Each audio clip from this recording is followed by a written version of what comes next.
Honorable Speaker, sir, I thank you profusely for having given me this opportunity to speak on this historic Women Reservation Bill 2023. Sir, as our party DMK and our dynamic leader, our Chief Minister MKStalin, Thalapathy, have been torchbearers of women empowerment, I rise here to support the bill. While I appreciate the initiative, I do have my own fears, anxieties and doubts.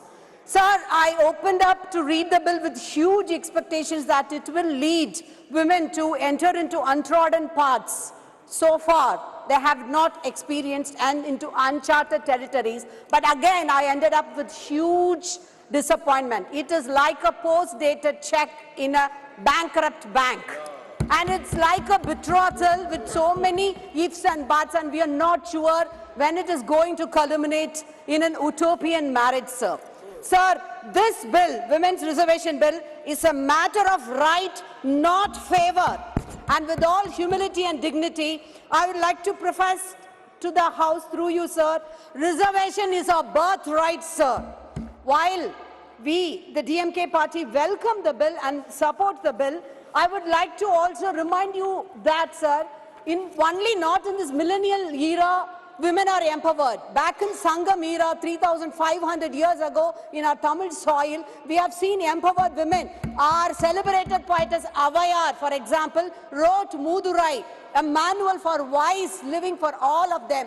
And our rich Tamil epics, Manimegalai and Silapadigaram, have spoken about the rights and the power of women invariably throughout all walks of life.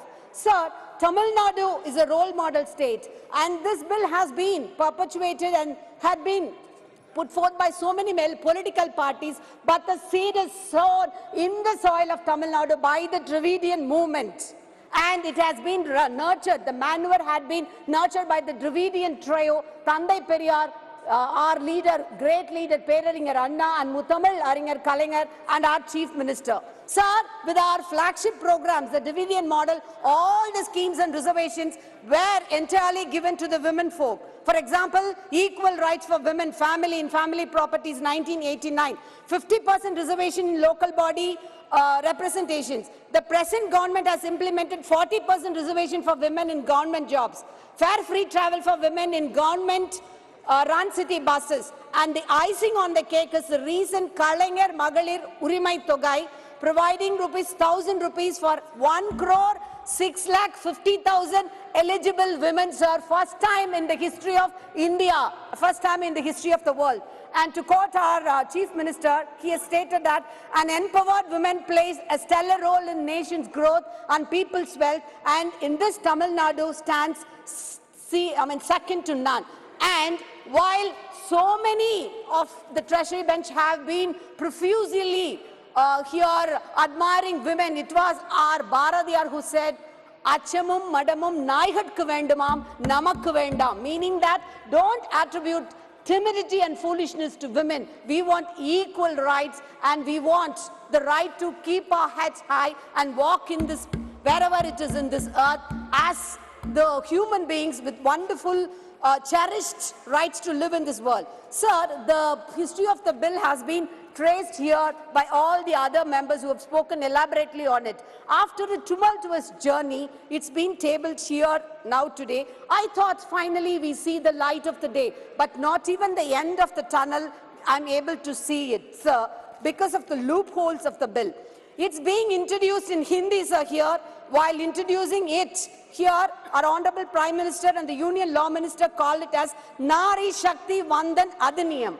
What is this Hindi sizing, sir? Why not in English? When you speak as Nari Shakti, why didn't our Honorable Madam President be not invited for the inauguration of the Parliament, sir? And then again, sir, another thing, no special quota for the physically challenged women for the inclusion of the bill. That's another grave loophole in that. Inclusivity of queer community is totally a grey area in it. And also, why is there no reservation in Rajya Sabha or State Legislative Council? And again, Section 5 of the bill states that the provisions will come into effect after the delimitation exercise. Sir, this is an utopian promise. Delimitation is scheduled for 2026, and the census, which was for 2021, never took place.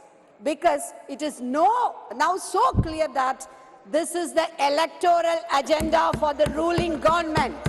Just a carrot before the rabbit to lure women voters. But I believe the women of India will be very intelligent to decipher what is right and wrong, and they will definitely vote for the India Alliance. Sir, to conclude, I would like to quote Dr. Ambedkar. One moment, sir.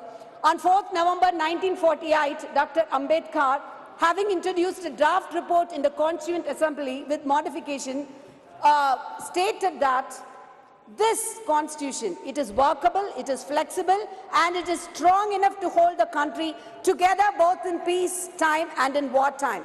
Indeed, if I may say so, if things go wrong under the new constitution, the reason will not be that we had a bad constitution. What will we will have to say is that man was vile.